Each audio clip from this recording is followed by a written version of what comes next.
আজকে আমি আপনাদের একটা সতর্ক করার জন্য একটা বিশেষ ভিডিও নিয়ে এসেছি। আর এই যে আমার পিছনে দেখতে পাচ্ছেন যে সিসিটিভি ফুটেজ, এই যে তিনজন মহিলা যে এখানে ঢুকছে আপনারা দেখতে পাচ্ছেন, এই তিনজন মহিলাকে আপনাদের কাছে অনুরোধ, যদি আপনারা কেউ চিনে থাকেন এদের সন্ধান আপনারা আমাকে দিবেন। কারণ এই তিনজন মহিলা হচ্ছে অজ্ঞান পার্টির মহিলা।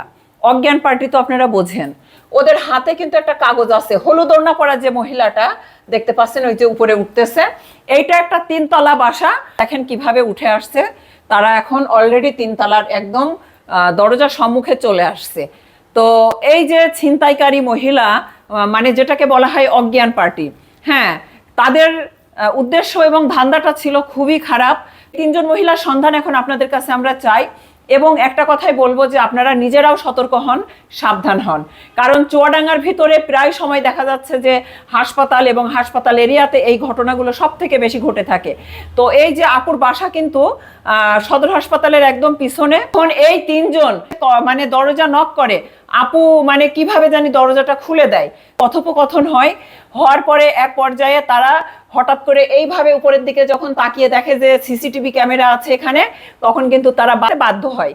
কিন্তু আমার কথা হচ্ছে যে আপনারা এত বেশি সাবধানে থাকবেন, এত বেশি সাবধানে থাকবেন। আসলে আপনারা কখনোই কেউ কিন্তু দরজা খুলে দিবেন না।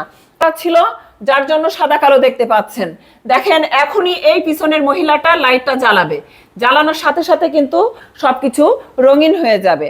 কারণ এটা আমরা সবাই জানি যে বিদ্যুৎ অফ থাকলে বা ঘরে কারেন্ট না থাকলে অন্ধকার জায়গাতে সিসিটিভি ফুটেজের এটা কিন্তু সাধারণত সাদা কালোই আসে। আপনারা যদি চিনে থাকেন সঙ্গে সঙ্গে আমাকে ইনবক্স করবেন অথবা আমাকে ফোন করবেন। আপনাদের কাছে একটা অনুরোধ, কারণ থানাতে গিয়েছিলাম এবং থানাকে জানিয়েছি, একটা অভিযোগও মোটামুটি করে আমি আপনাদের কাছে তারপরেও সহযোগিতাটা চাচ্ছি যাতে তাদেরকে সহজে খুঁজে বের করা যায়।